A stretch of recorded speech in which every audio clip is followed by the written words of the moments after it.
Olá, caros amigos do YouTube, eu sou Kátia Magalhães, sejam todos muito bem-vindos ao canal Chá com Debate, o seu espaço de interlocução livre e democrática na internet.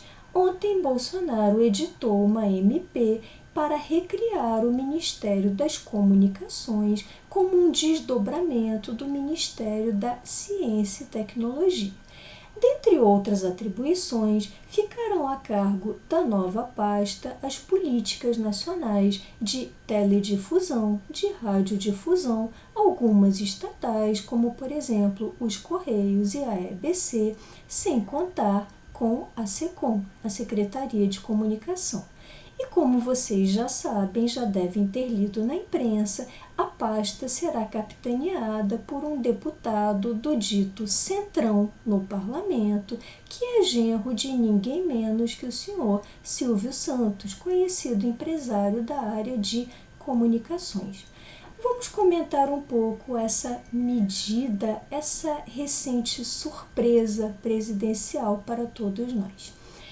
Em primeiro lugar, segundo apoiadores fanáticos de Bolsonaro, segundo políticos que insistem em manter o seu suporte ao presidente da República sob quaisquer condições, essa medida constitui apenas uma forma de arranjo político de acordo com as peças já colocadas no tabuleiro da política, para usar as palavras que ouvi hoje de uma deputada bolsonarista, arranjo este que não implicará em novos gastos para o erário.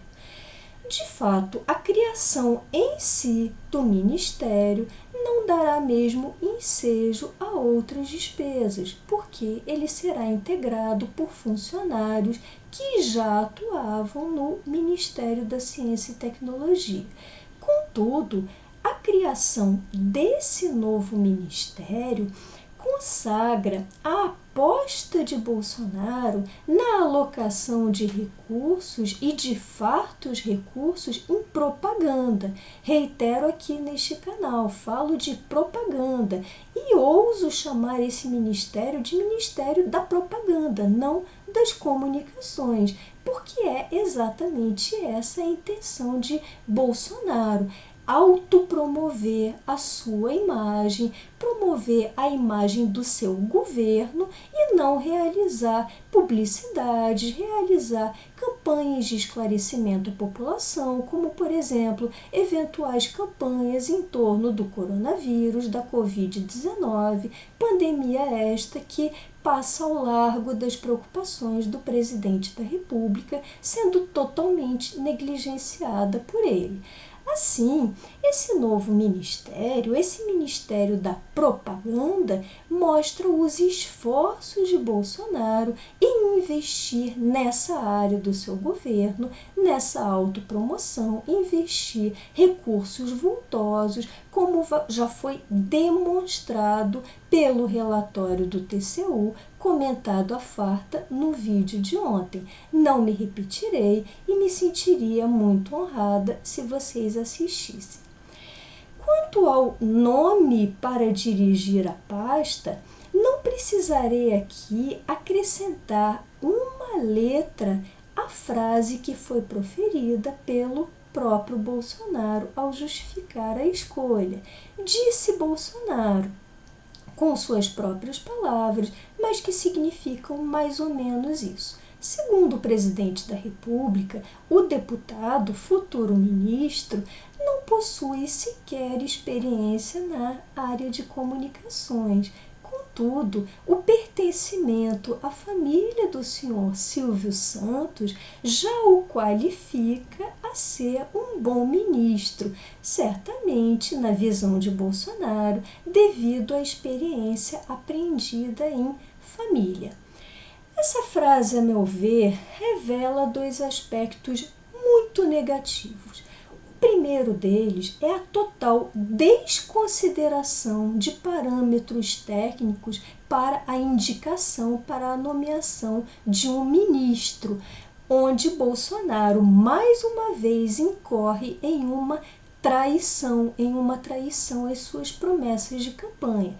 Afinal, vocês lembram que durante toda a campanha, Bolsonaro afirmava que não faria escolhas políticas, mas que pautaria suas decisões, suas nomeações apenas por critérios técnicos. Vemos mais uma vez um ministro, um futuro ministro, que não será nomeado de acordo com critérios técnicos, como admitido não pela oposição, mas sim pelo próprio presidente da República. E temos um segundo aspecto que talvez seja tão ou mais negativo que o primeiro. A alusão à família desse senhor, desse atual deputado, que se tornará ministro muito em breve, mostra uma clara ligação, um elo bastante promíscuo entre um governante e um empresário, um membro da alta cúpula empresarial. E aí, coitado de um país cujo governante alude em uma fala institucional com enorme simpatia, com entusiasmo a um determinado empresário. Esse é um sintoma sério, praticamente uma demonstração de que o país, no caso em questão o Brasil, insiste, se aferra no atraso, permanece atrelado a esse capitalismo de Estado, onde o poder sempre mantém relações estreitas com o empresariado. Vimos o que ocorreu ao longo dos governos Lula, Dilma Rousseff, onde havia os chamados campeões nacionais, e vemos ocorrer exatamente o mesmo no governo Bolsonaro. Que lástima! Um último aspecto, igualmente lamentável, é a existência de várias estatais mantidas sob essa nova pasta, e aqui me referirei a duas em particular. Os Correios, essa estatal brasileira extremamente ineficiente, alvo ao longo da nossa história recente de tantas operações anticorrupção, de CPIs, vocês lembram disso? Os Correios, exatamente essa empresa que Bolsonaro, em campanha, havia prometido com todas as letras privatizar. Não só ele, como seu atual ministro Guedes, o então posto Ipiranga, que alardeava a todo instante a necessidade de privatização dos Correios para conferir maior eficiência ao nosso sistema postal, desonerar os contribuintes, na verdade os pagadores de impostos, e reduzir os focos de corrupção no país. Pois é, longe de proceder a qualquer privatização, como havia sido tão prometido em campanha, Bolsonaro opta mesmo por deixar os Correios ao encargo dessa nova pasta. E agora vamos a uma outra estatal, me refiro aqui à EBC, que Bolsonaro em campanha denominava de TV do Lula. E na verdade era mesmo, talvez agora se torne a TV Bolsonaro, ou uma extensão da emissora do senhor Silvio Santos. Vamos aguardar. Mais uma estatal onde Bolsonaro não mexeu e que deixará a cargo desse novo ministério. Ou seja, em vez de privatizar, de cumprir suas promessas de campanha que o levaram ao Planalto, que o levaram à cadeira presidencial, ele opta mesmo por manter essas estatais bem firmes, sob o manto estatal, sob o manto de um novo ministério, para poder negociar os altos cargos com figuras da velha política, ou do que ele chamava de velha política, que na verdade é a política que infelizmente não se altera no Brasil. E aí vemos mais uma vez uma triste verdade já preconizada pelo grande economista Friedrich von Hayek, tão aludido e aludido com tanto carinho aqui neste canal, e que mostrava com todas as letras até que ponto o enorme grau de intervenção estatal na economia conduzia as sociedades ao caminho da servidão.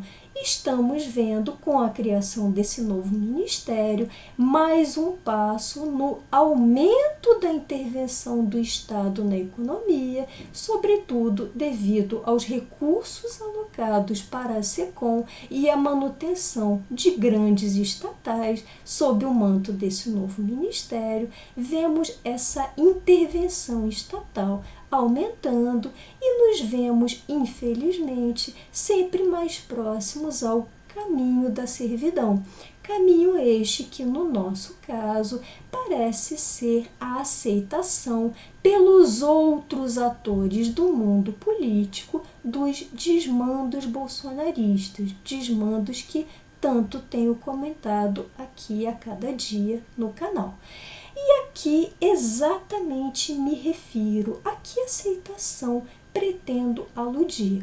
Simplesmente a uma frase proferida pelo senhor Rodrigo Maia, presidente da Câmara dos Deputados, quando tomou conhecimento da criação deste novo ministério e que, em vez de insurgir-se contra essa medida, como era de se esperar se fosse de fato um parlamentar sério, um parlamentar comprometido com cortes de despesas, com combate à corrupção, mas isso ocorreria num mundo ideal, num mundo imaginário, no mundo que temos, no Brasil, infelizmente, onde vivemos.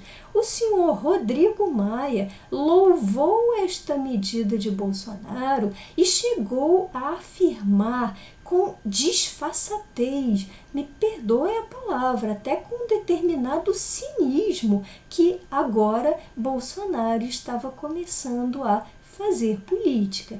Foi a essa fala que eu me referi quando aludi à nossa proximidade do caminho da servidão. Quanto mais Bolsonaro intervém na economia, mantém essas estatais, mantém a impunidade envolvida nos altos cargos dessas estatais, quanto mais isso acontece, menores são as nossas chances de deposição dessa pessoa que, além de tão incompetente, mostra um viés profundamente autoritário e nada faz para proteger as nossas vidas ou a nossa economia. Mediante esse acordo com o dito Centrão e, por consequência, com o próprio Rodrigo Maia, que parece ter deixado o deputado tão entusiasmado, mediante esse acordo, reduzem, a meu ver, as perspectivas de abertura de um eventual pedido de impeachment. Dessa forma, no eventual contexto de uma deposição democrática do presidente da República, só nos resta mesmo aguardarmos pelo TSE, pelo julgamento de algumas ações visando a cassação da chapa Bolsonaro-Mourão. Bom, essas eram as reflexões que eu gostaria de compartilhar com vocês hoje. Se tiverem gostado desse vídeo, deixem seus likes, comentem. Por hoje me despeço e até o próximo Chá com Debate.